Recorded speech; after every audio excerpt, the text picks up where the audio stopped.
Now, I know Steve's got a story from Steve's fabled adventures in the D&D Discord, or is it D&D Beyond Discord? So the D&D Beyond has a voice channel, but the official D&D Discord does not have a voice channel. Okay, so that probably makes a lot of sense. Total sense. So this story is from the D&D Beyond Discord. Yeah. Okay. And then literally happened right before like this recording. Okay, good to know. But before we dive into that, I think it's going to be really important to kind of introduce who we have here, because there is one person who has never been on Asians Represent, but has made an immense contribution to our community and the wider Asian community in general. First of all, I'm going to say it. Sean, welcome to the podcast.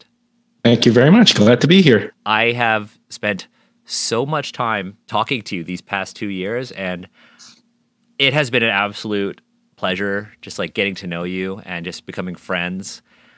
When I have actually talked about you to my work friends because we were actually talking about like video games and Elder Scrolls came up.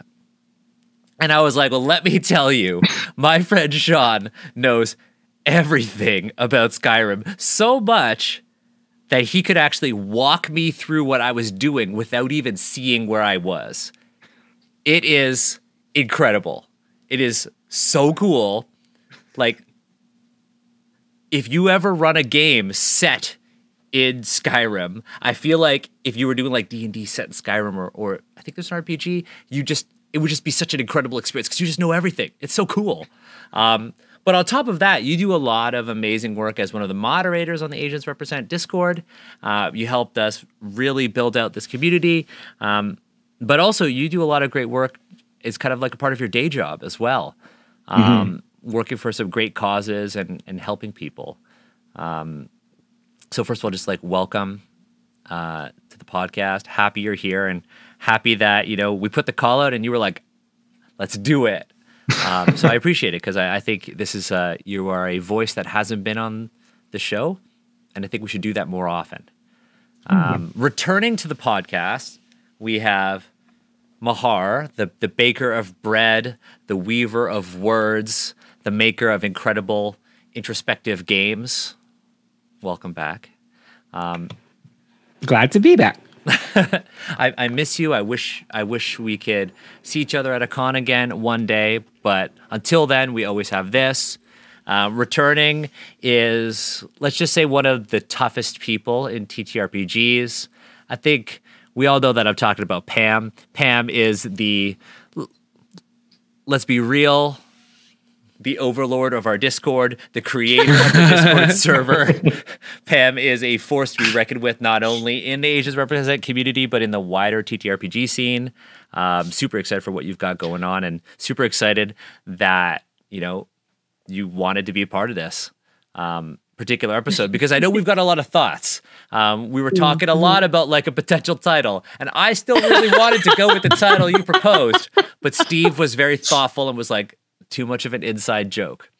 And rightfully so, Steve, my co-host, who is here with me almost every time. The breaker of logs, the flexor of muscles, the writer of Twitter threads, the master of technology on our Discord server. You can just keep going. The artificer of the Asians Represent Discord server, and a true rogue when it comes to D&D and D&D Beyond Discord membership. Let's talk. We'll get into that. And then last but not least, our Discord community manager, Drew. That's me. I'm a little sprouting. Andrew Kwan. Potential familial connection, but spelt differently. We decided to spell it wrong when they asked us at well, first of all, none of us really spell it right because this is English. We read it the same in Chinese. But like they threw out the G sound absolutely. Most Guans who came to Canada just turned it into a K or a Q sound. But you're not only here because we have the last name and that you're a Discord community manager. It's extremely distant nepotism. Extremely distant nepotism is the reason for all of this. Yep. But you're here because you've kind of led a charge on the Discord server in helping make it more sustainable so that, anyone who applies to become a Discord member actually goes through you. We also have some amazing resources about this exact topic, and you, the other admins, and the mods kind of led the charge in making that. Yep. So a part of today's episode is, we're going to talk about this, and I'm going to go through the question that Pam proposed because I really just wanted to say it, and I tweeted it too. But I really want to talk about it because I think, for me, it really encapsulates what this episode is about.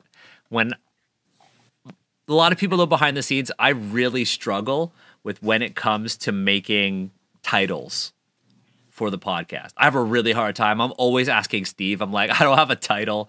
The title for this episode is a Steve creation. The original title was proposed by Pam as kind of a joke, but I took it real seriously because I thought it was really fitting. And the secret title to this episode was, I hope you don't find this offensive, but ... because that's something probably all of us here have heard, whether we're talking about, tabletop RPGs or we're just like living our lives in person or online. Yeah, like that phrase is, it's like it's an umbrella of which there are millions of different algorithmic possibilities on how it will manifest if you're a marginalized person. Yeah, it's I hope you don't find this offensive, but in the TTRPG translation could mean, I wrote a setting on insert Asian culture. Can I ask you a question? I really appreciate your work, but also I have this thing that I really want you to check. And the moment you go something like, oh, sure, here are my rates. They're like, oh, I'm sorry, I misunderstood. I'm like, what did you misunderstand about every single tweet I've ever made saying I'm for hire? Yeah. or the classic, thanks for sharing this episode. Can you tell me what it's about? Instead of me being like, listen to this podcast, can you tell me in 240 characters? That's another really common one. So we're going to be talking about that classic question. I hope you don't find this offensive, but ... We're going to talk about that, but like all Asians Represent episodes, we want to make sure that we are, as constructive as possible. And one of the things that I want to devote time to is kind of the steps that we've taken to make the Discord server. Obviously, every Discord server is a work in progress. Nothing is perfect. Like our Discord rogue here, Steve, knows has experienced many times in other servers. But we are constantly trying to put in the work to make our server better. And I want to talk about, the decision-making that went into making the server, what we've done, so that this episode can kind of serve as a free resource for people who are also like marginalized people and are trying to make a safe Discord space for themselves. Because I don't think that's something that we've put out there yet. So I want this to be a step in doing that, because I still think we need to put out more resources. But for now, we have our voices and this podcast. That said, let's get into episode 49. It's called, The Privilege Paradox, asking for emotional labor, but secretly all of the various questions that we kind of brought up. I hope you don't find this offensive. Now, that said, before we started, Steve, you mentioned that you had an interaction on the D&D Beyond Discord just before this recording, and it kind of perfectly fits the topic of the episode. Yeah, like just this serendipitous thing that happened, but also it happens pretty often, which is sad. There's a tragedy there. But right before this recording happened, I jumped in the D&D Beyond Discord server. That is a voice chat, and I turned my video on because I'm very comfortable being on video, as longtime viewers might know. And also, I think it's really important that this is from Jade, that for this line of work and the things I want to talk about and the things I want to share, showing my face and being there fully, authentically, is really, really important. So I did that. I was there. We were talking about random stuff, character designs, monster designs, and counter designs. There was a lull in the conversation, and someone with, I think, the best of intentions, I truly believe that, said, so I'm writing this Japanese, this game, and it has Japanese elements. And like a hush fell over the crowd. And they continued on, and they started talking about the yokai and the things they were researching. And basically, they were lamenting that there's too much to research. And again, I truly believe their intentions were the best. And I looked away from the camera. I began doing other work. I didn't want to get involved. And at the end of the whole thing where people started giving their stuff, the original asker looked towards, called out my name specifically and asked for my opinion on it. And it's just, again, best of intentions, but the impact that could have on an individual, as I kind of retell the story, you can probably already feel it. You're probably having that gut feel of like, oh, that probably made you feel really uncomfortable, because it did. I'm just watching Bahar's reactions. Well, I mean, come on. It's guilty of so many crimes, right? Crime number 1, here's free sensitivity consulting. Crime number 2, it's a Japanese setting. Crime number 3, Steve is not Japan. He's not Japanese. Crime number 4, why you're getting all of this input? Why are you invalidating it? I'm like, oh my God, like the number of minor strikes at once. I'm like, wow. I'm just, I'm pretty impressed by the power done in this I'm pretty thing. impressed. Right? I'm pretty impressed. Yeah, you just went boom, boom, boom, boom, boom. It's like, wow, like cut my veins, why don't you? You know, it's like it's very I mean, it's typical, right? I mean, when you put yourself out in the space, it means that you've made yourself emotionally available to people. I mean, the nature of, I think, RPG design in general and community management in general is that you're coming from a space of welcoming. And that is essentially, I think, it's a vulnerable position you're putting yourself in. You're making yourself available to people. Oh, no, cat. So when that does happen, I think people tend to assume availability extends to everything else, as opposed to you're only available for X things. So, oh yes, let's get started on this. Let's get started. Yeah, I mean, Mahar, where would you like to start? You've basically rapid fired the charges against this person, but where would you like to start from? Let's start from a place of feedback for this interaction. All right, so let's talk about, I guess, the elephant in the room, in the virtual room, which is as people who are visible minorities in people's communities. I think everyone here would have to admit we have been asked to do emotional labor, and that often means two things. Number one, people don't know what it is. They don't know what emotional labor is. And they almost feel affronted when you have to say, hey, this is emotional labor. So there's already a disconnect between the fact that feelings have weight and you have to move them. That's the first one. And then the second one is, but I don't want to be a bad person. And therefore, there's the implied remonstrance that you're not helping me is keeping me evil. Therefore, if I do something wrong, it's your fault because you had a chance to correct me and I gave it to you. Yeah. So I think that's the dynamic that we're dealing with, and that comes from a lot of places. Like it's privilege often that lets people reverse positions so quickly. It's a lot of things to unpack, and we have a list, I think, somewhere that we might want to just go through for the sake of structure, because we can go on. The shopping list of Wowie. The shopping list That's of essentially Wowie. what I call it. Right? The shopping list of Wowie. Psychic triage, right? It's like we need to figure out which one is the... Yeah. Yeah, I think, I think there are two things that I think we should address here. And I mean, there are layers to this. So I think the one thing is like, well, first of all, let's establish a baseline for emotional labor. When we're talking about emotional labor, what do we mean by that? Because that's something you put out there, Mahar. Anybody else, please feel free to chime in too.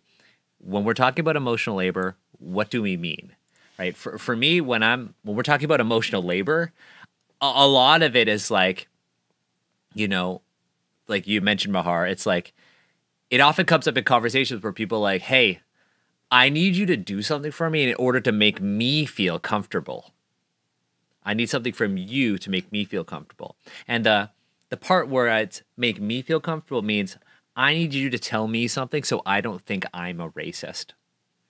And that's a really common one that I have to deal with.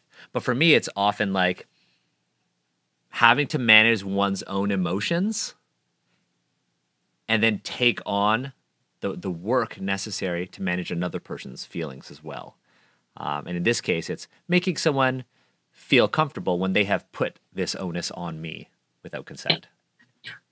For me to add to that, it's also the lack of accountability for how your emotions and your state affect the other person that you're imploring upon to do something, because ownership is a thing that would be very, very valuable when it comes to interactions with marginalized people, I feel.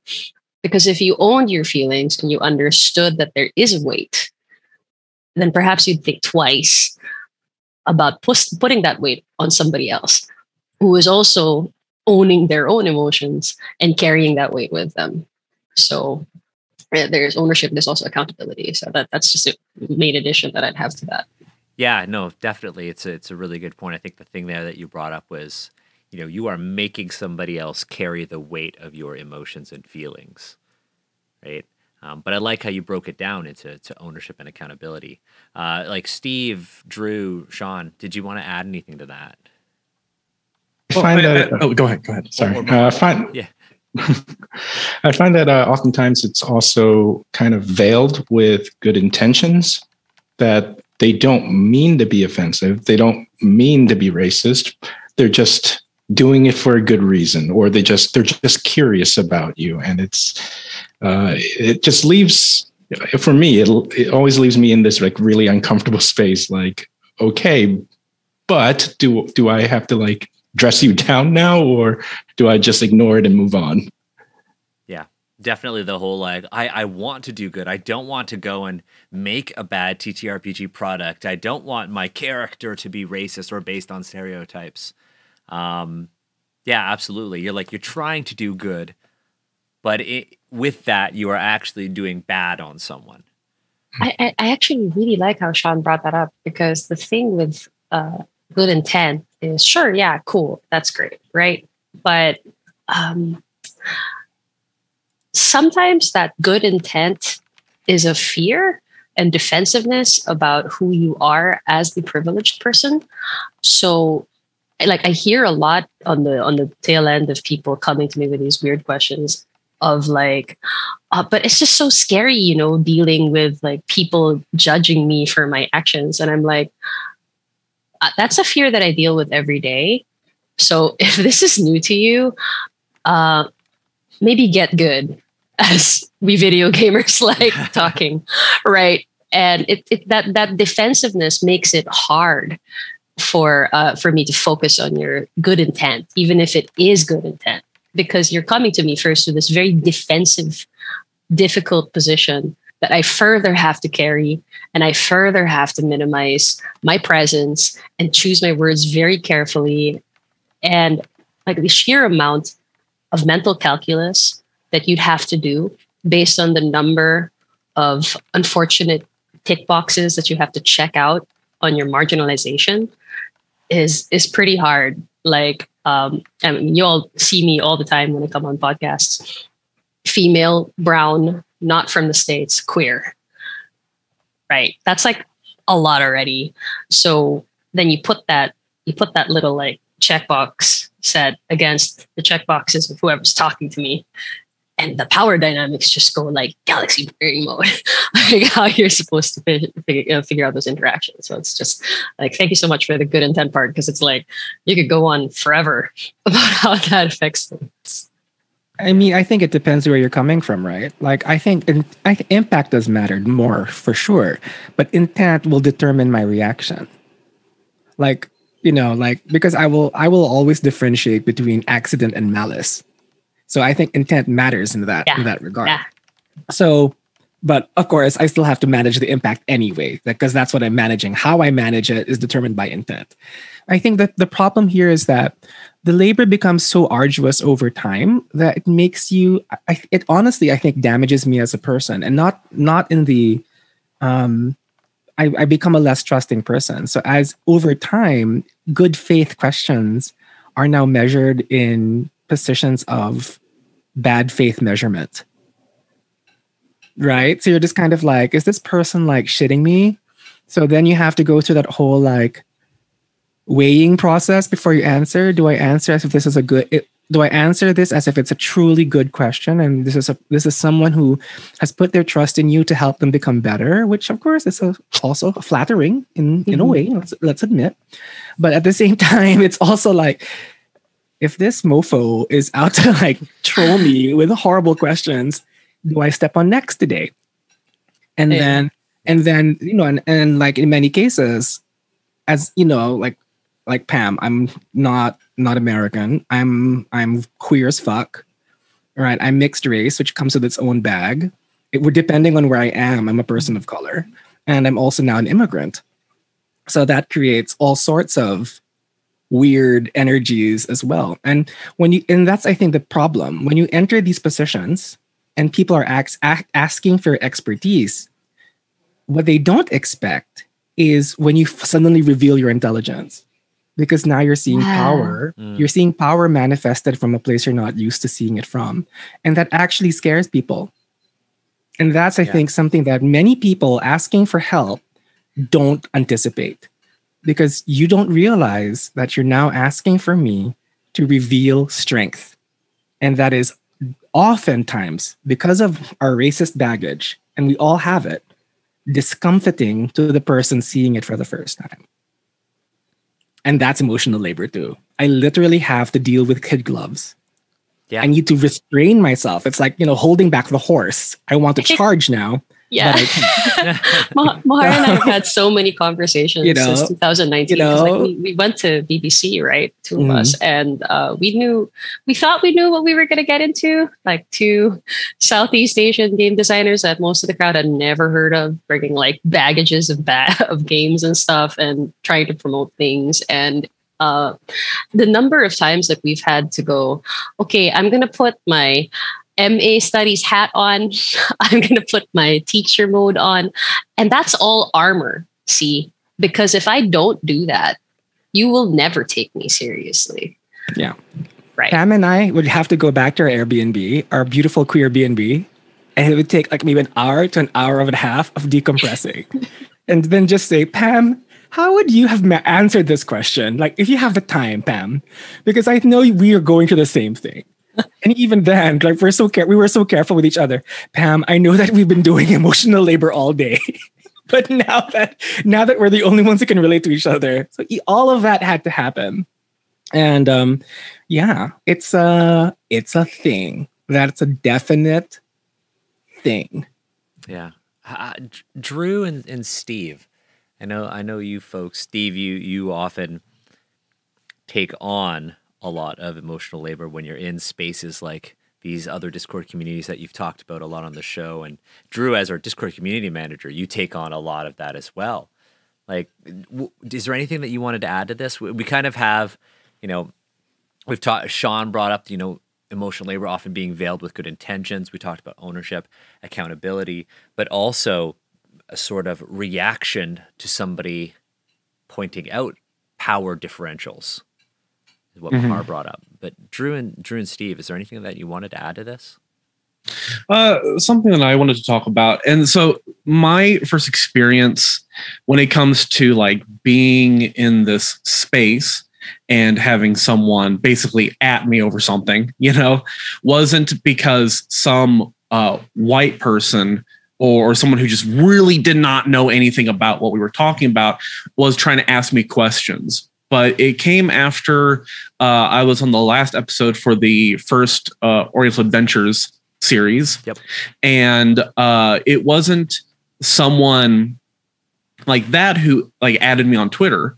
It was someone who looked like me trying to basically tag me in like it's a wrestling match. And I did not sign up for that. Basically, they had gotten into their own massive Twitter argument and thought, you know what? I think mid punch is when I should tag this other person into the ring. So I don't, I'm on Twitter. I look at Twitter, but I don't do much on Twitter. And so when I look at my phone and I have 40 notifications, what the fuck is happening? So I go through and it's just this war in Twitter threads, and they're tagging me in it. And I'm just like, I don't know what's happening. And then I did the worst thing ever, which was say something, which just dragged me in further because I was a wee little boy 2 years ago. Somebody kind of like made you carry that baggage, and then you said, I guess. Yeah, because you don't. It's not my office hours. You know, you don't know what I'm doing just because you're free to wage combat over Twitter. You know, doesn't mean that I am freed. It doesn't mean that I am emotionally available. And so that's just a distinguishment of like, there are those that ask you with good intentions because of their own projects or their own uncertainty. And then there are other also well-intentioned people that are just trying to call to what they think is supposed to be some higher authority in the subject or some higher power in that space, which I am not. I am just like everyone else, some dude, you know, saying some stuff about his own experiences. But at 2 a.m, I don't want to get into a Twitter argument. I don't. I did, but I don't. I didn't want to, you know. So just to that point, though, you know, that's just something that I think people should be careful of as well. And I understand when you are uncertain and you know you've seen someone else talk about it. But I would just say for those of us that, you know, do that kind of thing, just be careful about who you're tagging and why you're tagging them, because you are essentially, yeah, I mean, it's very much like what Steve went through earlier today, right? Oh, I'm going to single you out because I think you're supposed to know something about this topic. And I am assuming that you want to talk about it when you haven't checked in at all prior. You haven't like talked to me about it. I don't even know you to begin with, you know? So I would just say, be very careful about how you do that kind of thing. Because most of the time they don't want it. Can I just point out, you know, based on what you're saying there, Drew, you're describing a situation where expertise becomes a liability, which then means if it's a liability, no one will want to share it. You need to ask yourself, if you are making someone do work for you in multiple ways, and they know that they're targeted for those things, they're going to just retreat. And you're now actually cutting off and preventing people from accessing a resource because it's become too much of a liability for them. So that's why we really need to talk about this. Because if you feel like, no, I have, because I get this complaint a lot, no one's willing to help me. I don't know who to talk to. Yeah, on the consultant side. Right? Yeah. Right? The reason why that's happening is because all of these people were probably burnt out from previous encounters with emotional labor that singed them so badly. So again, you need to ask about the consequences of what you're doing. You might actually be, in order to fuel your curiosity, you're using someone else's fuel. Like, this might be a little bit of a spicy anecdote. That's what bring you on here. That's what this Let's podcast do it. is. Let's go for it. We've But, won like, 2 it's- Ennies for being spicy. It's super necessary, especially since TTRPG spaces on Twitter have a goldfish brain, right? The singular biggest personal event for me that threatened to burn me out completely from the space, which means you would not have me on Asians Represent, you would not have my games, you would not be able to hire me, etc. You might not even be able to message me on Discord because I'd just be on FF14 all day, not talking to anybody else, right? Was when somebody, a person of color from America, decided that me and my partner were not being paid fairly on a Kickstarter. We did not know them. They did not check in. They did not speak to us. But they named us by name to go on their holy war against a person that they thought was doing that in the space. And to make matters worse, white people decided, for whatever reason, I'm not going to pretend to know what their reasons were, jumped in on that discussion and may or may not have also gotten entire discords of other communities to do the same thing. That was, honest to God, and you're going to hear my voice shaking about it and probably see me vaping a lot after this discussion. That was, honest to God, one of the worst weeks of my life. Yeah, None of those people checked in. None of them. Nobody. I did not fucking know who that person was. Yeah, yeah, absolutely. I've got something to add to this, but I want to go to Steve. Yeah. Steve, is there anything that you wanted to add to the emotional labor side of things? Yeah. Everything everyone said here, a lot of what I would say would just echo what everyone else said here. I totally resonate with everyone saying here. But I do know that a lot of our listeners, they come here for education. They come here for explicitly the emotional labor we do here. I find anecdotes to be often very helpful. Emotional labor for me is something that every adult probably has done at some point in your life. Like, it's really, really basic. And a great example, and Mahar, you remind me of this, is the idea of kids gloves. Children require tons of emotional labor. And I'm not saying that obviously adults that ask for emotional labor are being childish. What I'm saying is that children themselves are a great way of kind of seeing how you put on that labor on yourself, because children don't really know how to ask questions. They aren't 100% there understanding what your emotional state might be. And they might just say something foolish, ignorant, offensive with no ill intent whatsoever, because they're precious and we love them.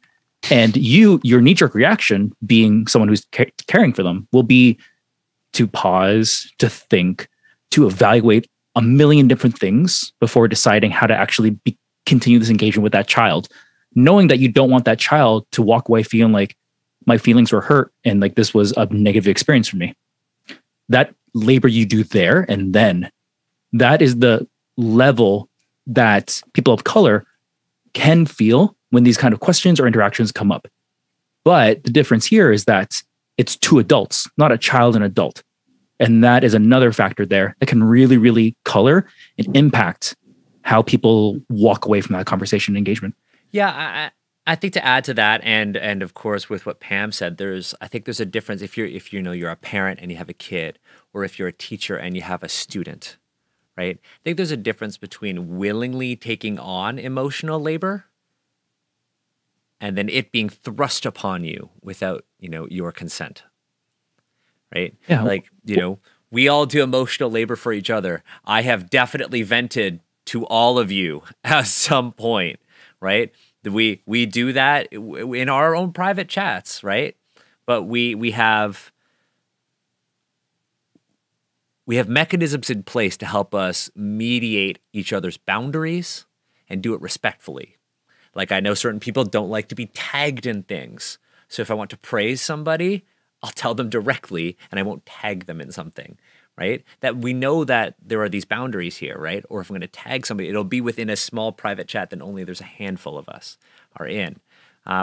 One thing that you brought up, Pam, is a lot of the things that collectively I think we've seen on Asians Represent is like white people like putting emotional labor on us. But people of color can put emotional labor on other people of color. And that's something to, and I know you didn't exclude that on purpose, but I think it's something worth highlighting, because for me, that was the thing that almost caused me to just shut down all of Asians Represent last year. Yeah. Right? Because a lot of people kind of look to Asians Represent and they think it's this big thing. But for the longest time, it was literally like Daniel doing everything and then having some help with the Discord. But in general, it's just like any email, DM, YouTube comment, anything was just directed at me, when people think it's kind of going to everybody. But it's always just going to me. So a big thing with Asians Represent was that people kept coming and be like, why aren't you fighting for this cause? Why aren't you doing this? Why aren't you doing more and more? Why aren't you doing the thing that I want you to do? It's because I'm one person. And it's because I only have so many spoons. Well, right? Daniel, even if you were, say, a foundation with 2,000 volunteers. Yeah, right? I mean, if it was just a matter of that, if it was just a matter of, hey, why aren't you solving racism? Do you think we wouldn't have done it by now? Like, we literally have governments trying. And then you're thinking that this one person can do all. You have to do your part. There's this very strange notion. But there's this entitlement. There's this entitlement. I'm like, seriously. So that is a big, like, people don't have an idea of scale. So that, I think, is also something we want. Personally, I feel like I've ranted more than enough. I have to, like, go to go and teach a class in like 40 minutes. So let's pump it up. Yeah. Yeah. Yeah, absolutely. I don't want to sorry, go ahead. Oh, no, you go ahead, Drew. I was just going to say, if by next week we were able to double or triple or quadruple the amount of things that we could do, if we added 3 times as many staff members, if we had 4 more weekly shows, if we had this and that and the other, we simply, as a group, cannot cover all the facets of everyone's realities. We simply can't. The world and everything in it is just too big for that. To what Mahar said, like, if you have such massive organizations and governments and things that are trying to do something, we have a podcast and a Twitter, Yeah. we're on Twitch, like we are doing what we can in the space that we have, but to expect us to be able to touch on every single topic at the moment that you would like us to talk about it, it's impossible, because people don't realize that because they are upset that we're not talking about their thing, all these other people are also upset when we talk about their thing because we're talking about their thing. So it turns into this entitled sort of like lose-lose situation, because we can't talk about all your stuff at the same exact time. We just can't. It's impossible. Yeah, it's like, why aren't you retweeting my thing or talking about my game? Or we can only talk about so much, and we're trying our best. But also, like, we're not the only Asians out here, right? Yeah, and see, that's the thing, right? We're all fallible human beings. So the point is to not create monoliths and more centers of power that will naturally oppress somebody and some communities by simply existing and breathing. The point was to create more spaces. So the usual question I have that I throw back at people who try to weaponize me is, why are you not doing the work for yourself? Why are you expecting me and my own to do it when you literally have all the tools that are accessible to me, and perhaps you even have more resources? So why are you not doing your thing and championing your stuff and yelling constantly into the void, and also constantly dealing with the invasive questions and the unmerited tagging, etc., etc.? Why do you have to weaponize me and my own and expect that we will do it a certain way when you had the words all along and you could have tried and you could have risked yourself? Well, didn't we just answer their own question? Because they don't want to risk themselves. Yeah. I think that's the thing. It's like, what we are doing is we are putting ourselves out here, producing free content, free educational content for people. We are putting ourselves in a very vulnerable situation. Right? It's like, oh, you're just making videos and putting it on the internet. No, we are talking about real issues that affect our lives outside of this stream, outside of this podcast, outside of our games. It is a real thing that affects us when we go out into the real world. But a lot of people don't understand that. A lot of people are like, well, your Discord community sucks because you aren't dedicating every single waking moment to my cause. Or, your Discord is awful because you have the privilege of having one. It's like, thank you for your comment. I will note it and potentially not act on it. But thank you for telling me why you hate me. I think one of the things that, we see a lot of is, and I think this is a really good time to bring in one of our Patreon questions. So Joe, one of our patrons, asked, and this is actually was a really good question. And they were like, I don't know. I'm like, no, this is a good question. They said, I would love for you all to explain the concept of the why you or why this project and how it relates to asking POC for explanations, sensitivity readings, or approval.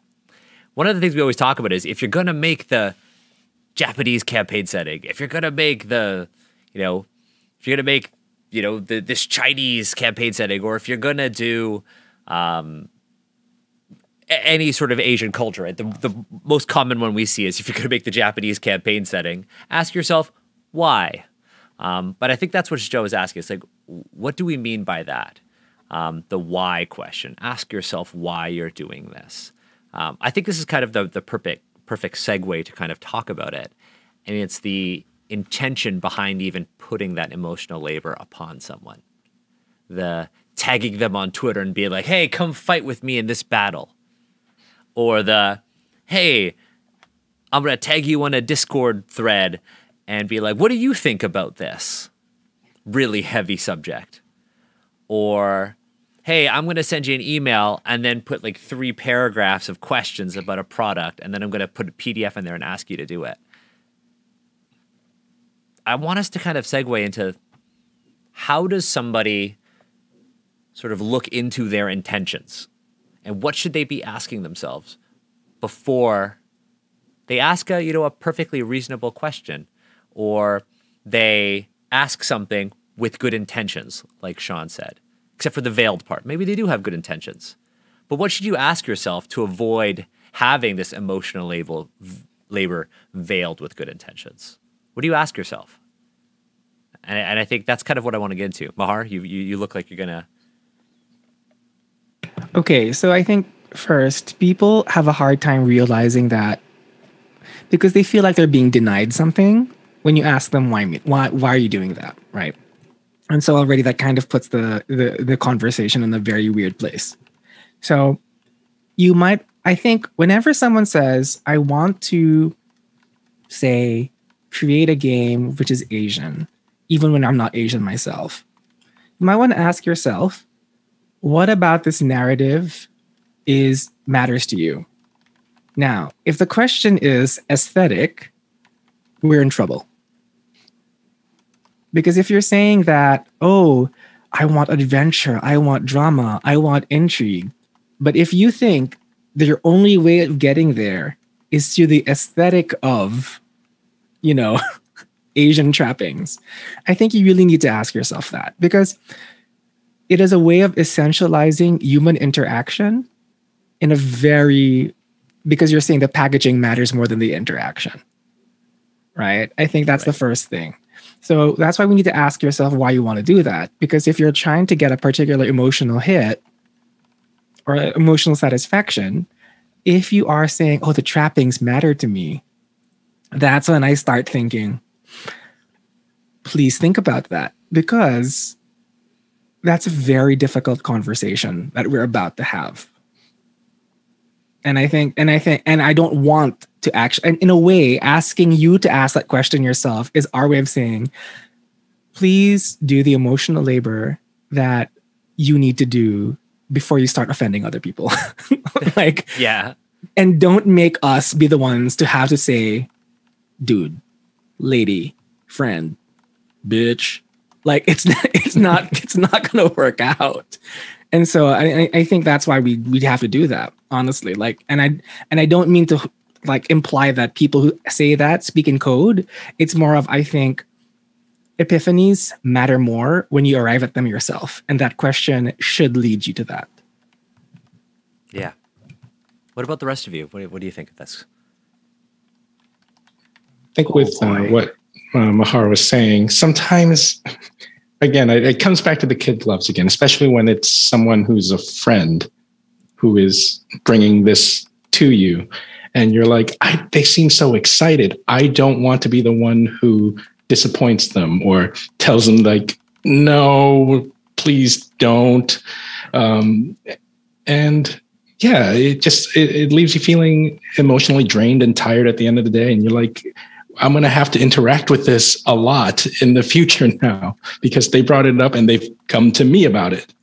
And am I the only one they're coming to with this? And it's not a good feeling, but you still have to try to be nice. Yeah. I wanted to share. Oh, go ahead. I was going to share actually a positive story where I challenged someone these questions, ask yourself these questions. And it doesn't happen often, but they actually did have their own slight epiphany. It's binary. Where they were like, I want to include these Asian elements. I want to tell Asian stories, blah, blah, blah, blah. And I'm like, okay, in business, there are this idea of 5 whys. Ask yourself why, answer it. Ask yourself why 4 more times. The idea being at some point, you're going to hit rock bottom. And that's gold. That's where you want to hit. So they did this, and it turns out that they really wanted to tell the story of being an outsider. They wanted to tell stories about like not belonging and being in a place where like you aren't fully accepted. And I'm like, yeah, Asian stories can absolutely tell that.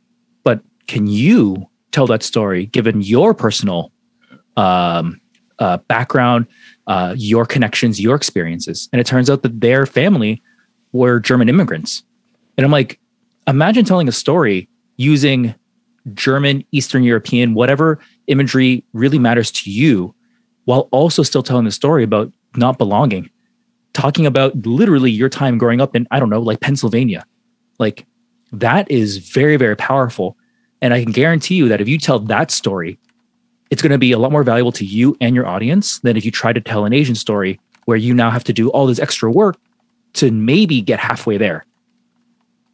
Yeah. It's like what Mahar said. It's like, what about this matters to you? That packaging or the emotions that you're trying to evoke, right? You don't have to go with the Asian aesthetic just to feel like an outsider, right? There are plenty of spaces around the world to do that, right? I think that there's, oh, sorry, go ahead. No, Drew, go ahead. I was going to say, I think that there's an inherent danger in trying to take a universal theme and distilling it down to the experience of the other, right? When you are trying to take something that could be done in any location, like the feeling of being an outsider, the feeling of being the other or being separated from something is something that most people can feel about something big or small in their life, whether it's anything from, geopolitics in their area to, not being in the right clique in school, right? You can experience it in so many different ways. So trying to distill it to someone else that's not like you, as if it is integral to their experience, is doing a disservice both to the stories that you can tell and the stories that you assume they must tell. Yeah, I'm so glad that you brought up the whole point about othering, because I was going to go right into that, right? Because for the why question, I have had some people approach me, and when I asked them, okay, why is it that you want to tell a Filipino story when you're not Filipino? And a lot of them immediately go, because your culture is so fascinating. It's so interesting. It just seems so different. And I'm like, okay, but why won't you tell stories about your culture?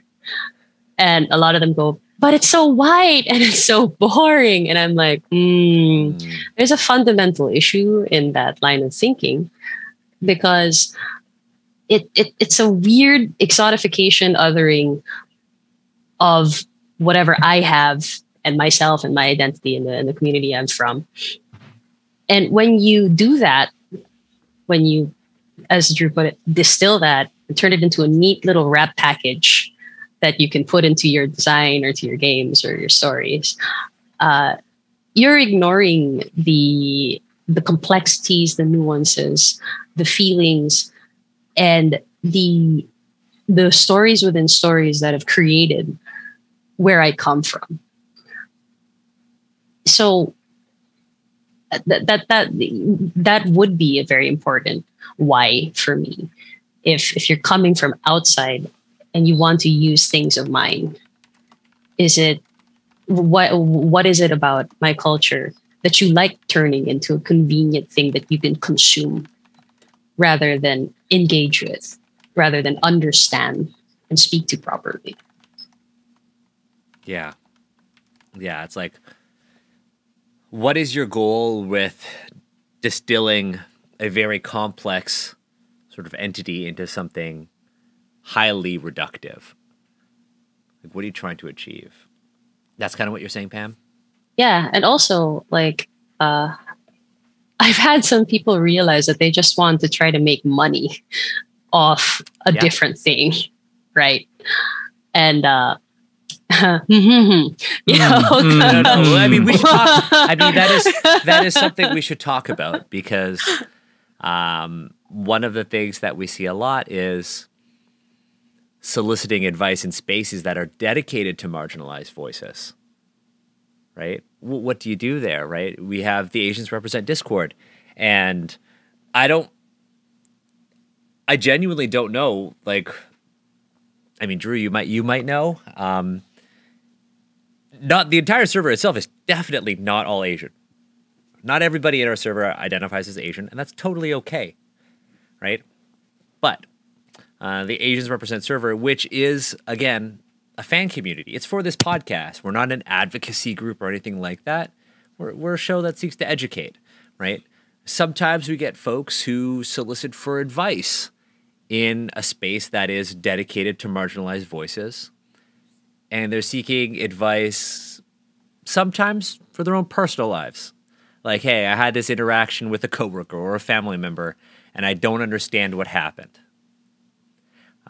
Other times, there are folks who might say, hey, I want to do this. I'm working on a project, or I'm doing some research for a project. Can you tell me about this? They're trying to profit off of something. Trying to profit off of emotional labor that they are putting upon an entire community. So what do we have to say about that? What do we have to say about, the idea of sort of commoditizing this emotional labor, profiting off of it, like Pam mentioned? I'll leave it to you, Mahar, because I know you've got to leave in like 20-ish minutes. But what do you say when somebody is kind of out there basically giving, putting emotional labor onto people with the intent of profiting off of that? Well, I mean, the first thing is I would call for my boundaries, and nothing quite spells out boundaries like a nice fat old contract with a monetary rate attached to it. Mm-hmm. I mean, let's be clear here, right? With the proviso that my labor does not translate to my permission. So let's make that very clear. I can advise all I want, but I have to say, when I do, for example, sensitivity consulting, I make it very clear. I put in because I'm trained as a dramaturg, I will say these are your flashpoints, and there is nothing you can write that will not elicit this response. I will go that far. I have gone so far as to say it's a well-written thing, which you're going to have to just do for your own table. I've gone that far for some people. And they're like, but I need to do this. So I'm like, well, you're getting my expertise. You can't get my permission. You can't say Mahar endorsed this, therefore Asians go at it. I can't, because Asian permission, or a consultant's permission rather, does not necessarily translate to Asian acceptance. And I even use that word Asian acceptance very, very, very gingerly, because Filipino acceptance is different from Malaysian acceptance, is different from, and within the Philippines, the diaspora as well. It's so wide and different. So I think people need to understand that the reason why emotional labor is because you're handling people's emotions. And therefore, if you trigger or elicit or incite feeling, I can't shield you from that. And don't you dare try. So whenever someone, when someone tries to say, oh, we have all of these things, I'm just kind of like, well, I'm not in charge of your creative process. If you don't give me creative power, then I will not have any power whatsoever to defend you. It's that simple. Yeah, I think that's a big one. The consultants don't give you permission or provide you with a shield from criticism. I think that's something that we talked about a lot on, when we talked about Kamigawa, the new Neon Dynasty, the new Magic the Gathering set. Wizards kind of gone out there and be like, hey, we brought cultural consultants. And a lot of people were kind of like, well, that means you can't criticize it because they had consultants on board. And then when we did the episode, much like you, Mahar, when you were basically like, okay, here's what happened with Steve and that interaction. Boom, boom, boom, boom, boom. Emma was just like, here's what's wrong. Boom, boom, boom, boom, boom. And those criticisms were 100% valid, despite the fact that they were professionals who worked on this product, who brought up some valid things, but because they weren't involved in the entire creative process or a lot of the decision making, ultimately the reception is still going to be, I feel icky about this, even though you tried to do a good thing. And yeah. So to go back to the question of like, how do you feel about people trying to profit off of like emotional labor? I'm just kind of like, well, if you're not sharing the profits with that community, you're already in deep trouble. And secondly, like, you're not going to get permission. You can get like friends who are going to give you permission, but mind you, your friends do not labor on the delusion that even whole communities of people are ambassadors for everyone else. Like, I know many Filipinos who disagree with me, rightfully so, they should. So we don't ever presume. Pam and I disagree on things, and we're close friends. So on what world do you think that getting either of our endorsements means that you've gotten that from the entire like Gotten the brand stamp of RPGC, It's right? like- Which does not exist, by the way. no You don't have a like stamp? There's no RPGC stamp? like ASEAN approved? Like, oh yeah, really? Whatever.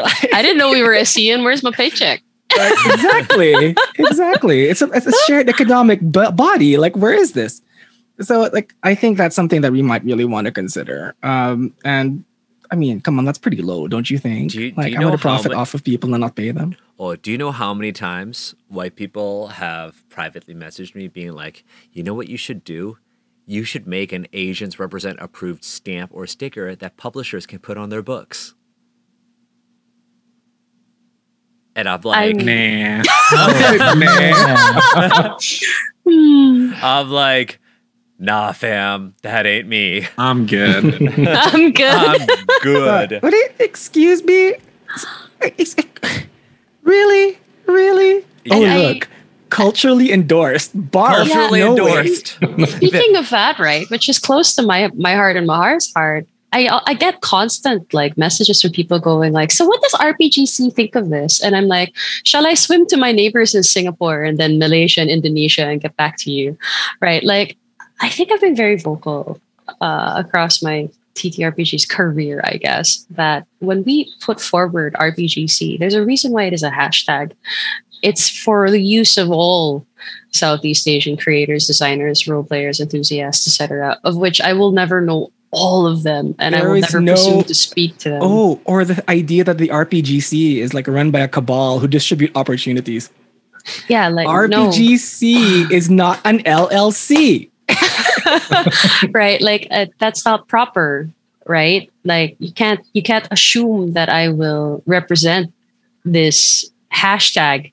I'll talk a lot about it. I can give you some very accurate stories on how it started and point you to a few people that started pushing it and are doing very hard work and putting up websites and communities that I have nothing to do with beyond like, hey guys, check out this cool thing, right? Like, but we're not that monolith. And in the same way, you cannot take that monolith as a person not from RPGC and presume to know everything about us. Yeah. Because I have seen people of color in our TTRPG space talk about RPGC as if they own RPGC and they know all the economic facts about it and they know all of our dreams and aspirations. Like, this is not an anime and you are not the shonen protagonist.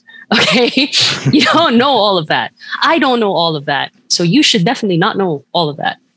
They've watched all the filler episodes. they know everything. Oh my God.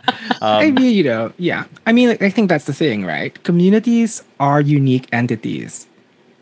And people need to remember that the moment you create ambassadors and self-proclaim ambassadors, whether or not people want that title or not, you should look at that notion and that function with a grain of salt. Because that's always going to be the notion of it's almost like a weird, twisted sense of democracy. You want representation in people who were never elected to the position. Yeah.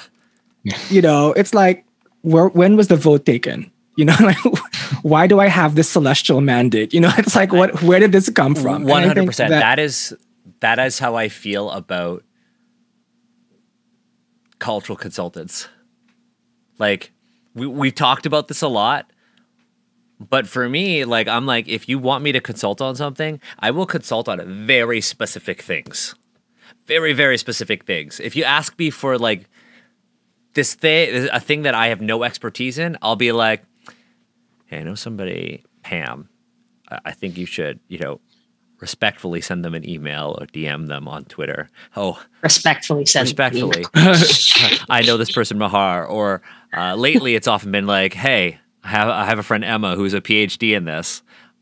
I don't have a PhD in this. Maybe you should, Emma. I think this can segue actually into like, what is the work you need to do before you actually start the conversation? Yeah. Now that we know that emotional labor exists, because I think we've gone we've waxed quite poetic on that. I think, okay, now that people know that it exists, and now that we know that not everyone represents everyone, I think what's the useful thing to do is to ask, so what should you do then prior to starting that conversation? Because we can have these conversations. To be fair, I think we can have them, but I think homework has to be done and preparation has to be done on the asking side so that you know how to have that conversation with other people. Yeah. So what do you folks think? I mean, I think we kind of touched on that and like, hey, you have to do the emotional labor that you want to put on others first, right? But let's get some specific questions, or specific action items. What do you have to do before you even start the conversation? I know you got to leave soon, Mahara. So yeah, I have to leave soon. My own advice is like, whatever you do, please make sure that your question is specific and do not make your consultant or your friend Google. If Google can answer it first, then don't have your friend answer it. Ask and answer it. Yep. Like, seriously. And when you do actually go to your friend, make sure that you make it clear, I want to ask you something. If I'm willing to pay you, if I'm not willing to pay you, I hope that you don't mind. Like, be honest about that. I want to compensate you somehow in some way. Here's the specific question. I would imagine that's how an ideal at least for me, that's the ideal conversation. Yeah. Like, I know this person's thought about my feelings before asking this. So basically say, okay, be honest about if/how you can compensate someone, and then ask a specific question. Okay. If it's a friend, is this a buy you a beer question or is this buy you dinner question? Yeah. Mm-hmm.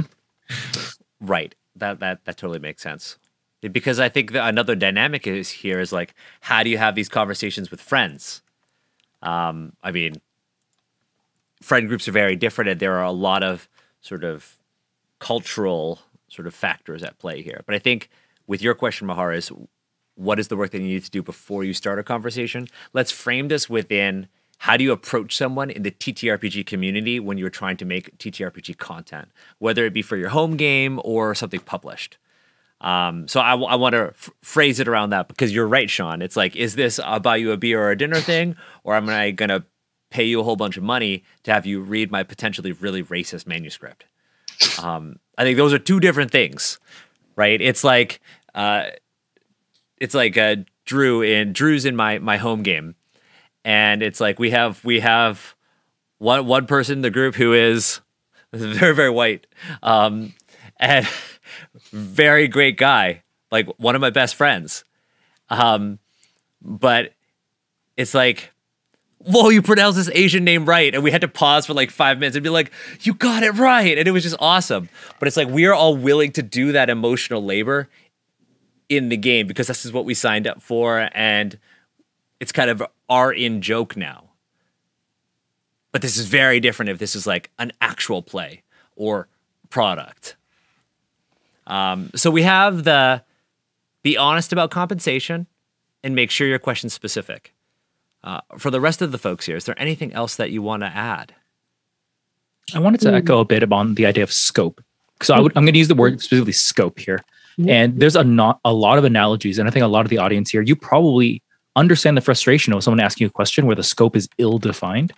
So I come from like a lot of other hobbies outside tabletop RPGs, fitness, cooking, all this kind of stuff. You can imagine how awkward it is for someone to come up to me and be like, hey, Steve, how do I get a six-pack? It's like that question has so many things to talk about. And you've said it so flippantly with clearly no forethought that I have no idea how to even approach this. And to even begin that conversation, I have to do so much work for you. But if you come to me and say, hey, Steve, I am going to do a swimsuit shoot. I need to look a very specific way. I'm going for this aesthetic. I am failing in my goals. I have tried these things and they're not working. I'm looking for you and your expertise. Also, I can't pay you, but I do trust you, and like I do want to hear what you have to say. And I think that I can't pay you must also be followed by I understand if you don't want to give me an answer. For sure. Yeah.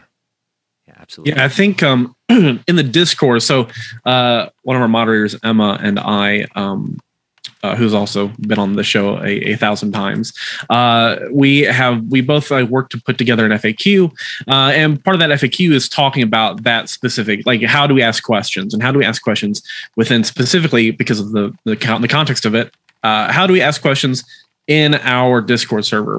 And one of the things is if you ask the question and you don't get a response from anyone, you gotta let that shit lie. Like you have to let it stay there, because if no one has deigned to answer, it's because they don't want to. And asking again starts to get into harassment, because that's also something to think about, is the space you're asking in, because, we all agree to be on this specific episode.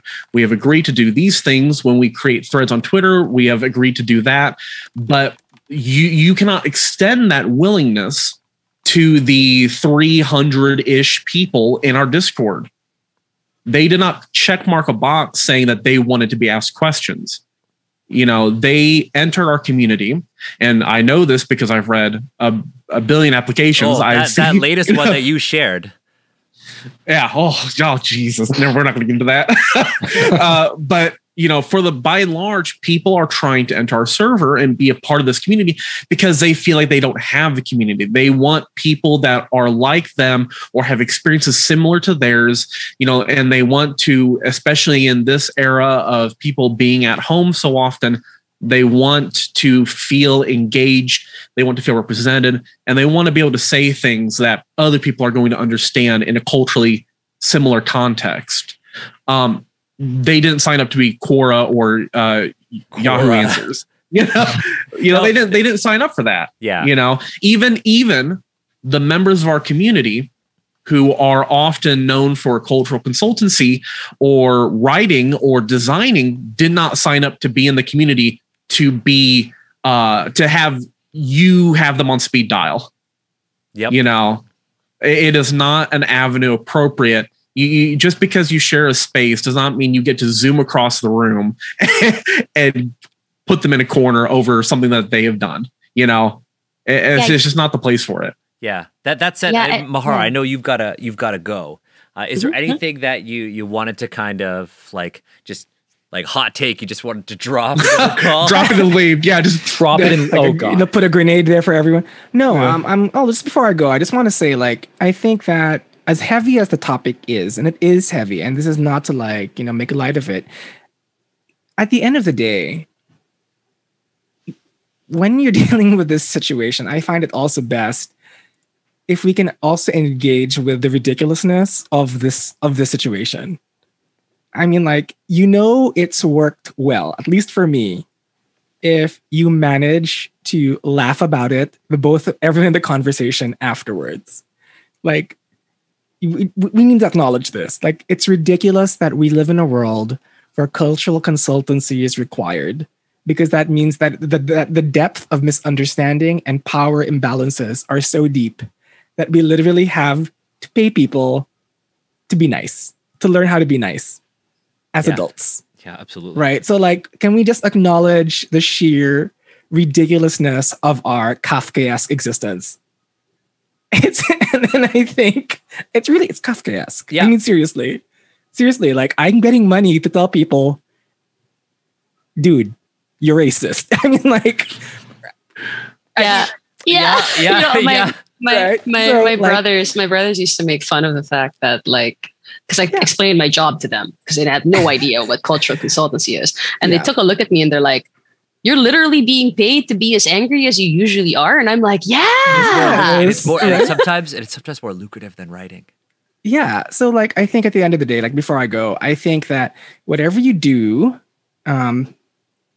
try to find ways that you can connect such that you will laugh afterwards, because you're going to need that laugh afterwards.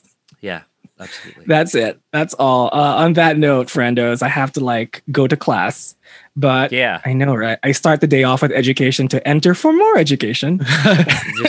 You're just like shaping the minds of the future. Yeah, and if anyone has any questions, like you can feel free to ask. I'm saying that right now, but I'm also saying I'm free to ignore and not answer. You heard it or watched it here. I think that extends to all of us. Okay. All right. But So bye everyone. otherwise And I'm looking forward to hearing how the rest of the conversation went. Yeah, we're just gonna sing your praises, you know. Bye, Mahar. Okay, bye. Bye. Okay, now Mahar leaves, and we do a seamless transition into this. Whoa! I did it. Welcome to the talk shit about Mahar. Yeah. Oh stream. shit! Oh man, I can't. I don't even know where to start. No, so I actually do. I do have something to say because Mahar did bring up like, this is one of the things that like you kind of have to laugh about it, right? Sometimes so many people have gotten me to open up emails that say like, I'm just another white person prepared to pay you for your expertise. And I'm like, open, let's see what this is about. Because, you know, they're aware that like, hey, I've got blind spots. And I think it's always better for somebody to kind of go into the conversation with that in mind than like, I would like to pay you for your Asians Represent stamp, please. It still baffles me how many people have suggested that we partner with publishers to make an Asians Represent approved stamp. It's like, this is very much like it's a very Canadian thing. In Canada, we have a chain. It's kind of our Barnes and Nobles. It's called Chapters Indigo. And the CEO's name is Heather. And there are these stickers, Heather's Pick. And that's like the CEO's pick. It's kind of like that for Asians Represent. That's what people want. And that's just simply not possible because we're not a monolith. At the same time, you know, Drew, you brought up the topic of like being aware of the space in which you're asking a question, right? Because on one hand, there's like, I'm gonna bring Drew with, you know, like no shade or anything. I want to bring Drew who has less than 200 Twitter followers into this Twitter war that I'm having right here. Also, Drew needs more followers, and so does Sean. Yeah, you can see not much, but it's there. Like it's there, but it's like I'm going to bring some memes person and threads every now and then into a public digital fist fight, which is a Twitter back and forth. That's what it is, right? People are like throwing hands online, 240 characters at a time. Right? There's that. Then there's also like, I'm going to slide into your DMs and ask you a question. Right? Those two are very different things. A Twitter thread being put into something like that, it's harder to ignore that than DMs. Right? Because if it's in a Twitter thread, it's like, well, I don't see a response from Drew. I don't see a response from Sean. Why hasn't the Dovetailer responded? Pam, why hasn't the Dovetailer responded? Right? Well, what's going on here? Right? A DM can be left ignored. An email can be left unread. A Discord tag can just be ignored, but a Twitter thread is a little bit different.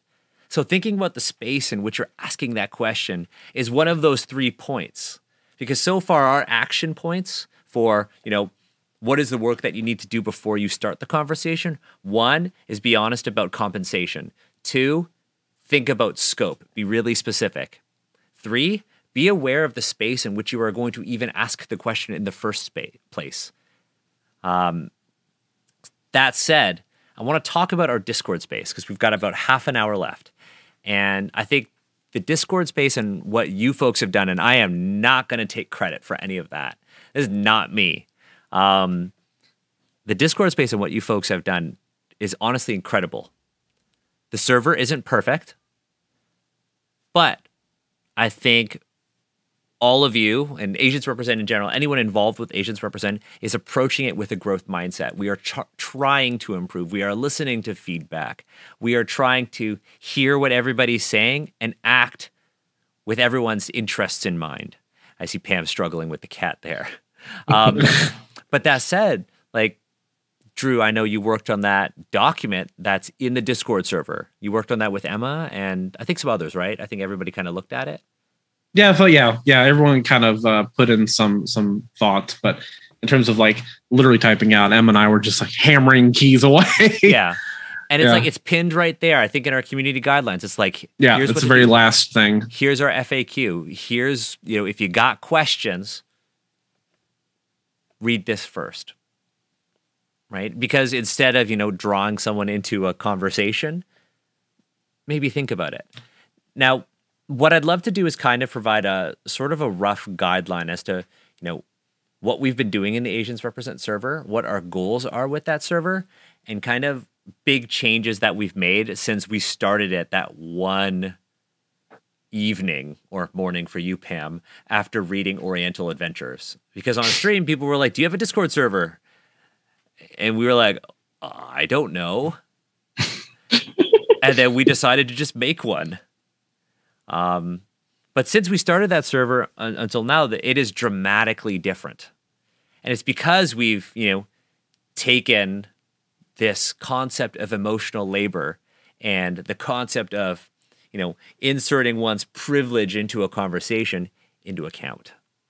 So what are some things that you folks have done in the server to kind of mitigate that? Drew, you've talked about that document, but what else do we have there?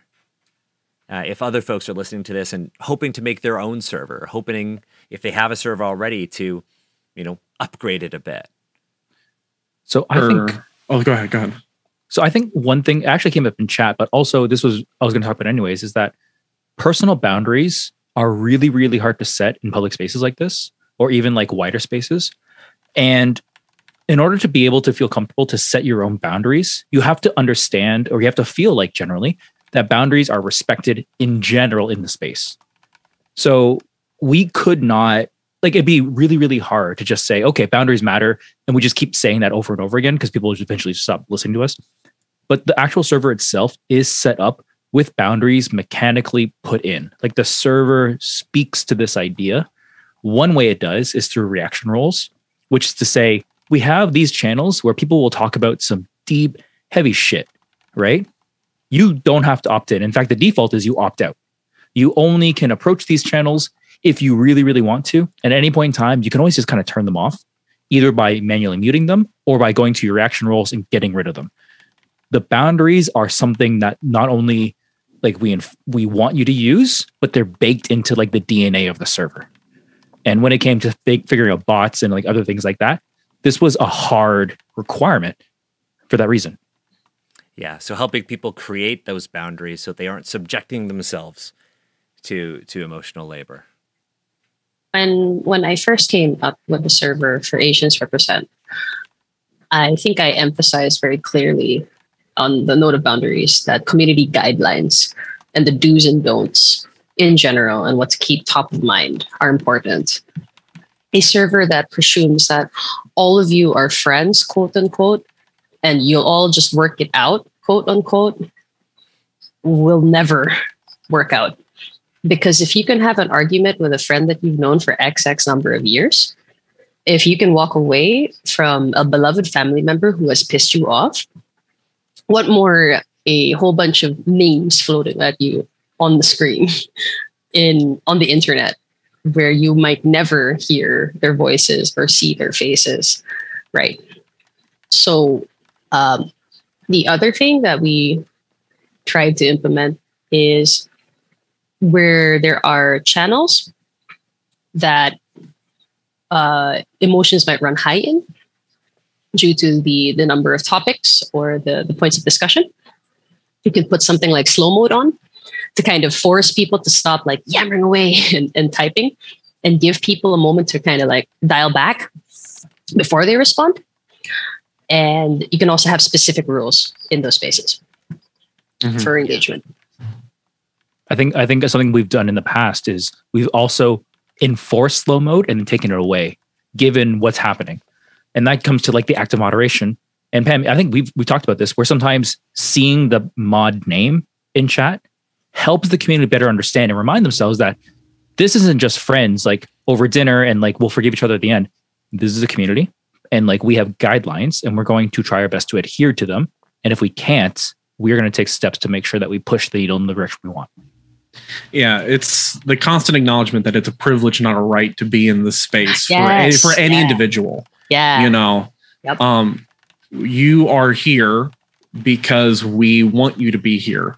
And if something happens to the point where, you know, there's misbehaving and there's issues happening, like, we reserve the right to boot you from the server, because we have to take care of the health of the total, not just one part of it, you know? And that's actually something I was going to say too, is if you're a smaller server and you want to grow and you want to promote a healthy community, you have to enforce your rules day one. Because I think a lot of smaller communities get terrified that if they boot one person, they're stunting their growth. They're not promoting their ability to grow or engage. But that's simply not true. You will get more people over time, but you need to be active in how you are shaping that community. A lot of the awful, absolutely shitty communities out there, like, let's take Twitch, for instance. Some of these places. But not this chat right here. But never this chat. Never. No. They're good chat. They're good. Our chat's perfect. But when you see some of these chats and they're running rampant, and, you know, yes, there is a certain element of the chaos of having, you know, 10,000 people in chat. But a lot of these Twitch streamers, their chats are the way they are because they actively did nothing to stifle that. What you do when you are a small community dictates how you will be in large part as a large community, because the veterans of your community set the tone for new people, good or bad. And that's very, very important to keep in mind, right? And as that community grows, you want that tone to be set that is in a very healthy way, because if you let it fester, you may not even notice. Yeah. But in a year from then, when you have 200 more people, you'll start to notice. And then you'll think to yourself, why is this so toxic? You know, why is this so terrible? You know, you have to be proactive. And speaking on the point of removing people, right? I've gotten this question a lot, especially in the Philippine side of tabletop, where community managers have come to me and say, but I can't remove too many people because then we won't have a community. And what I usually throw back at them is, all right, let me paint you a picture. Let's take a look at your Facebook group composition. Have you noticed how not a lot of people who identify as female are even commenting on any of the posts? Now ask yourself why that's happening. Look at the majority of who's in your community. Are they all men? Are they all cishet? Are they all always speaking? What happens when a girl speaks up? How do the men react? What do they do? What do they say? If you removed half those dudes, I guarantee you will see a lot more women coming in, and they will tell their friends that I like this place. It makes me feel safe. And then they're going to want to participate. And to add on that, who do you have as your moderators? Right. Like the amount of good you could do, and Malo agrees with me because he's here right now, but the amount of good that you can do by removing somebody who is being toxic, who is not understanding personal boundaries, can open wider doors and create a bigger gate for more people who are of like mind, who will adhere and understand your community guidelines or learn something from them. Or you may even learn something. We as admin will also learn from you. If you're coming in from similar perspectives, yet you have other stuff to share that we didn't even think of, right? So sometimes a quiet but solid community is a good community. Never assume that a community where not a lot of people talk is a bad one. Because sometimes people just like having that space where they can come in and talk about their cats or their latest video game or raise something super heavy and feel safe. Yeah. And now everyone on this call right now is like an admin, except for you, Sean. You're a moderator on the server. I'd love to know, like, what are your thoughts as someone who, you know, fairly recently joined the moderator team, has been in the server for like a really long time, actually. Like, what are your thoughts on this? I like to, just remind people that if you're an admin or a moderator, there is this power dynamic at play. And when that's the case, it's important to kind of lead by example, that you yourself adhere to the rules and point them out and apologize when you make a mistake or break one of the rules, because sometimes, emotions do run high and you are typing at 1,000,000 miles per hour. And I find that when that happens, the community sees this and they start at some point moderating themselves, like noticing when somebody else is getting a little too heated and saying, hey, let's back down and cool off for a moment and get back to this. And when that happens, it's beautiful. It's beautiful. It's like, oh, everyone's been paying attention. Everyone is willing to be a productive member of this community. Yeah. Yeah, absolutely. And I think, sorry, go ahead. You go ahead. You go ahead. I was going to say, so when I stepped up to be the Discord community manager, 4, 5, 6 months ago? Let's go months ago. Time ago. As a nondescript amount of time ago, I went and I checked in with all of the moderators, right? Because I wanted to gauge how everyone was feeling about the role, about the community, what their hopes were, what their concerns were, things like that. And some folks were saying that they felt like they didn't, they weren't able to do as much. And I said, that's fine. That is absolutely A-okay. Being a good mod is not banning someone. Being a good mod is not, shutting a conversation down. Being a good moderator is having the willingness to do that. But also being a good moderator is being present, being communicative, engaging in the space, because we all, like Sean was saying, we all lead by example, right? And so when I have, my moderators in the chats and they're talking and they're engaging with everyone, one, it creates a sense of connection. It creates points of connection between that moderator and the people they're talking to, which kind of creates bonds and makes people more comfortable. But also, like Sean is saying, it allows them to see what we think is good and all right. And that allows them to create in their mindset as a community what a conversation should look like for us, which then reduces the amount of things that we have to do anyways, because the community is being proactive as opposed to us being reactive. Yeah, self-moderating. Yeah. A healthy community is a community that self-moderates. Right? Yeah. One thing I used to do when I was not as busy, because as many of you are aware, I'm actually on the opposite time zone. I'm currently in Futureland, sort of. So what I used to try to do as much as possible in Asians in any Discord space where I had some position of power was I just chime in.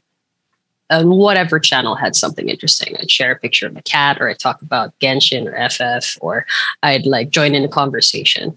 Because what that establishes as a moderator is you are telling other people, hi, I'm here, without having to come in swinging or bringing the knives out if there's a problem. You are showing them that you are present, you are engaging, and that may have, or that usually has, the effect of making people feel safe, because they know that if something did go down, and hopefully it won't, because 9 times out of 10 it won't, you will be there and you will be listening, even if it's an emoji reacts. That's very important for community members, especially if they're any range of the best spectrum, which is shy, to the worst spectrum where they've had terrible experiences in community and they want to speak up, they want to be there, they want to listen and learn and maybe even just hang out, but they've been burned before. Therefore, they don't want to say anything. They want to observe first and see how they can fit in without risking too much. Yeah, absolutely. And I think one other thing is just, being present is awesome. Leading by example, like you said, Sean. It's also leading by positive example. One of the things that I like to do, and especially initially as we were growing the community on the Discord server, was I always like to like periodically like post in our community positivity channel to be like, yo, this person did something awesome. Yo, thank you for being awesome. Because I want that to become a norm. I want people to praise other people in the community. I want people to shout out each other's work. And I think one thing we were really intentional about is also making sure that our Discord server didn't become a place where people would just go to self-promote, right? We wanted to make sure that, you know, and I think this applies to the entire conversation about emotional labor. I want people to not just come in and take something away, but also give something meaningful back. And I think when you have people doing that in the server, in their own way, this could be an emoji, this could be sharing cat photos. Sean, you basically lead the entire crafting channel. Let's be honest. You lead that. It's like, and I still really, really, exact right? Sean plays D&D. I still, as a side, I really want us to do a crafting hangout. But that said, I think leading by example and showing that you can bring something as well as take something is really important, right? Because if you come to a community like Asians Represent and you come in with the express intent of just taking something away, right, without giving something back, then you have to go back to those other questions that we've been talking about, right? The questions about scope of what you're trying to take away, the space in which you are trying to ask that question, right? And the fact that you're not compensating people for that. That's why we have an opportunities channel in the server. So if you do want, you know, to hire someone, and you do know that there are a lot of people who do this kind of work in our server, we have a space where you could solicit for that and where people can consent to trying to find and engage with an opportunity.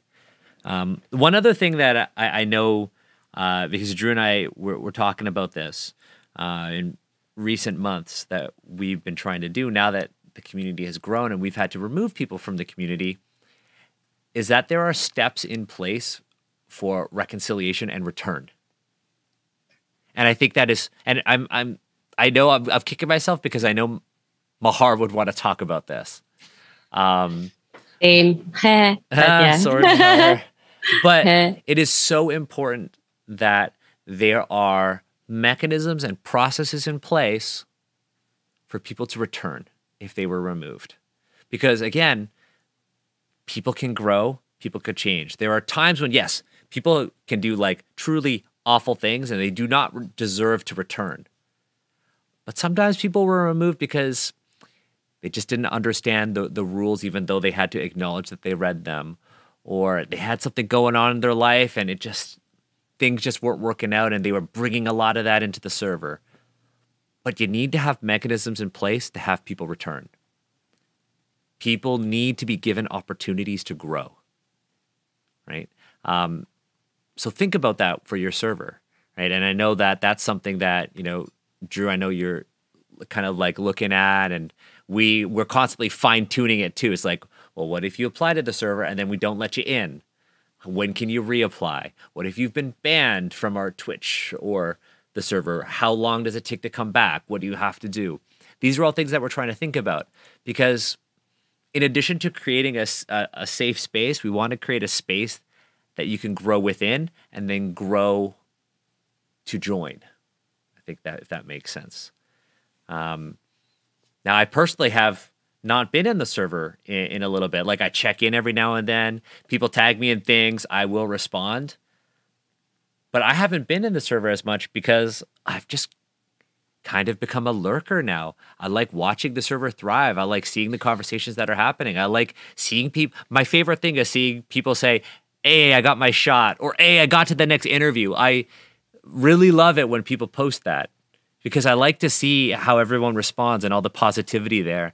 I like to see people remember, like, oh, how's your pet doing? Or how's that project you were working on? I like seeing those interactions because it shows me that people genuinely care about the other people in that server, even though we have never met at all. Like, I can think about like the voices of people in the server, and I can remember voices.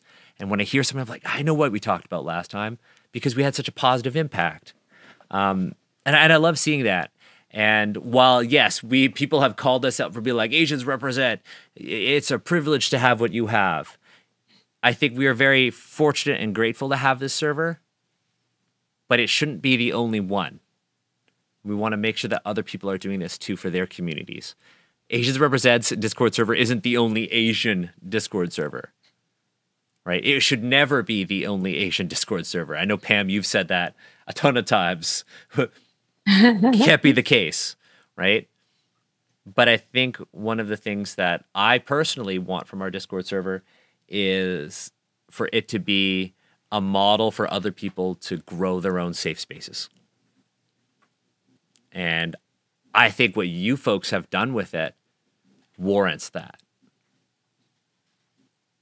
Because I know how much work you've put into it. I know the hard conversations that you've had about issues. I know that we've all made mistakes in the server and owned up to mistakes in the server. And I just think you people are fantastic. I think you are great people doing great things. And running Asians Represent and doing the Discord stuff is a really thankless volunteer position. Right? It is. This wouldn't be a Daniel hosted stream if Daniel didn't just spend a whole bunch of time just gushing about the guests. Literally, but here's the thing. That is on our brand manual that Steve helped us get with Steve's friend and very fantastic professional, Samira Khan, right? Also fantastic cosplayer, worked on The Mandalorian, another Asian person who we should also have on the show, Steve. When we do like a cosplay episode or something. We'll figure something out. Figure that out, yeah. We'll figure that out. But one of the things that Asians Represent is all about is uplifting others. And it's not just talking about people's games, right? It's not just, saying, oh, I really think this game is good, or glad that you got that gig. It's also like, hey, I think you're a great person, right? It's also talking about people who are allies in the space and doing good things in the space and who aren't Asian and who are navigating this really sort of tough space, right? I know there are a lot of people who do publishing. There are a lot of people who aren't even in the Asians Represent server, but are like fantastic allies, fantastic people. And those are the kinds of interactions that I look out for in the server. I think it's the acknowledgement that any one of us are more than the projects we've put out or the things that we're attached to. We're more than those things. Yeah. 100%. 100%. Yeah. Cause I think at the server, most people don't, I think what I like about the server is that most people don't see me as like, oh, I'm the writer, I'm the podcaster. It's like, oh, Daniel's the guy who during the pandemic really liked to make meatloaf, or like, Daniel, the guy played the shit out of Sekiro. After this episode, I'm actually going to go into the server and I'm going to play Sekiro because I'm on the final boss and I bought and installed Elden Ring and I will not start Elden Ring until I beat the final boss in Sekiro. I have tried and failed 15 times at this point. I will beat that boss tonight. It will happen. Maybe not tonight. I'm going to be realistic. You heard it here live. I'm going to be realistic. But yeah, we have... I'm really proud of the server, and you folks have taken on a lot of emotional labor. And I think it's also really important to acknowledge that. You've taken on a lot of emotional labor. And just like, I really appreciate what you've done. And can I gush about how I've seen you navigate your emotional labor for just like the last little bit that we have here? Sure. Yeah, absolutely. I'm gonna look away quickly because I'm gonna call for Marla, but I'm listening. Okay. So I think something that happened, and not everyone knows about this because it happened quite invisibly for Asians Represent, is that at some point in time, you legitimately burned out. And we kind of at the crew and the guests, we saw you burning out for a long time. And there's this idea that like you should go until you can't anymore. And now reflecting back on it, it's easy to say like, oh, that's not sustainable. But I do want to recognize that you took the time to recognize that you had burned out. You took the time, you took the breaks off. We did everything on the social to be like, okay, it's on hiatus for a little bit. when you got the bandwidth and the capacity to think more about it, you began to think about ideas of sustainability, about ways that we could service, this project in a way that we could keep doing it and keep getting value out of it, as well as keeping like to a certain level of quality. And this idea of taking what limited, at this point, very clearly limited emotional availability you had, you invested it in a very intelligent and meaningful and impactful way. So I think that is another lens of looking at labor is limited. There's only so many hours in a day. There are only so many spoons in your drawer. There's only so many tears in your eyes, blood in your veins. I don't know. I'm making up stuff now. But to recognize that and then prioritize and scope out what you're trying to do shows a lot of maturity. So I wanted to give you kudos and gush about that for a little bit. I appreciate that, Steve. And like, I mean, I'm not, I don't like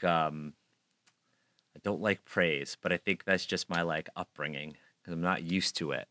Because like, I mean, like a lot of people who kind of look at Asians represent like, oh, they're doing this for attention. No. Like, I really don't like attention. Like, it's why I like don't really post a lot on Twitter. It's kind of like I do this because I genuinely love what we're doing and I really believe in the mission. Like, I really believe in the mission.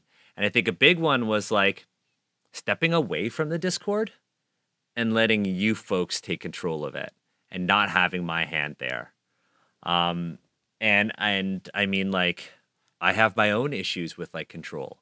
And what I think with Asians Represent, and I think this is my like pitch to people who haven't tried to join the server yet, or are just joining us now, or have just started listening to us, or have been with us for a while. The thing that I love about Asians Represent and doing Asians Represent is that like I have surrounded myself with people that I can genuinely trust. I think everybody on Asians Represent, whether you're Steve, who's with me every other Friday, talking about like moronic shit, or we're just talking about genuinely like deep and heavy stuff, right? Steve's with me every other Friday, and I know Steve's got my back, and Steve knows I've got his back. Or if it's like I gotta hop on a Discord call with Pam, and we just gotta talk some mad shit, like I trust Pam, and Pam trusts me. Or if, hey, I know that like Pam has goals with amplifying voices and they're part of the world. Pam knows that Asians Represent is here. Like the show, the entity is here to help right there. And then I know that like Drew is going to act with the server in mind. Sorry, I know something happened with my audio there. Thank you, everyone, for letting me know. And then Sean, I know that you're probably one of the most active people inside the chats of the server because you were originally a member, and then I think it was me who asked you because we were talking, and I was like, "What about Sean?" And then we had a conversation, and then you became a moderator. And I think who's the newest moderator? I think it's Jeremy, right? Yeah. Yeah. And I'm super hyped that Jeremy is a moderator because Jeremy brings perspective that we don't have as well. And I'm really excited for that team to grow. But that said, we've got the moderator team, we've got the admin team, we've got like my amazing co-hosts. But another layer to this, the people who make Asians Represent possible are our amazing patrons. There's some awesome people here. Marla is coming upstairs. As you know, Marla is very heavy, and she takes some time to get Marla up here. You gotta lift through your legs. You gotta lift, right? Like legit. When I first got Marla, my mom thought that she was a raccoon, not a cat. Naturally. Like when I might still be. Who knows? Like I'm not gonna lie. Like when I first got Marla, I went to the foster, and this foster was like this crazy cat lady. She had fostered way too many cats, and I was like, I'm here for her original name was Miss Addie, and I was like, some old white lady named her. And I'm going to give her a white lady name. I'm going to name her Marla. But I was like, where's the cat? Where's Miss Addie at the time? And I heard that squeak. And I looked up the stairs, and there was just this like fat shadow with like these little nubs for legs. And she like hobbled down the stairs and ran at me and rammed into my leg and was like, we're going, let's go. And that's how Marla. Hey, Marla, do you want to say something? Yeah. Oh, she's getting more used to this. She is getting more used to this.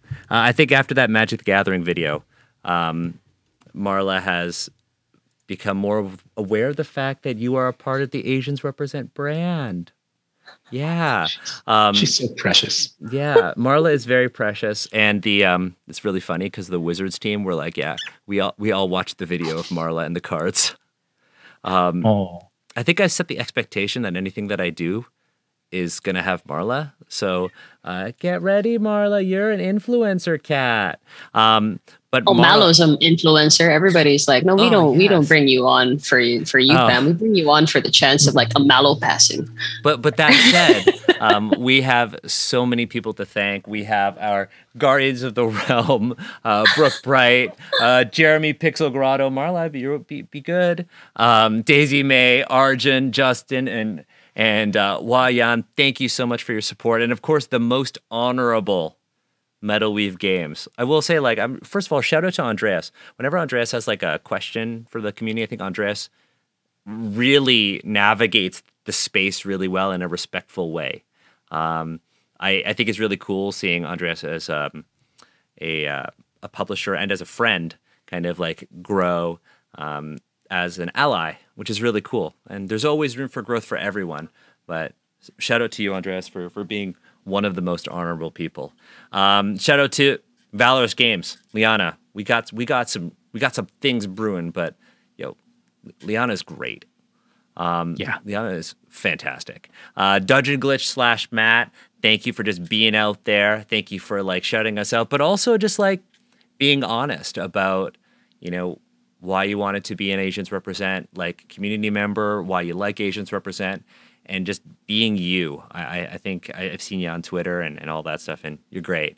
And then, of course, the most honorable ×2 Epic Impulse. You get double the honor because you requested it. So you get double the honor.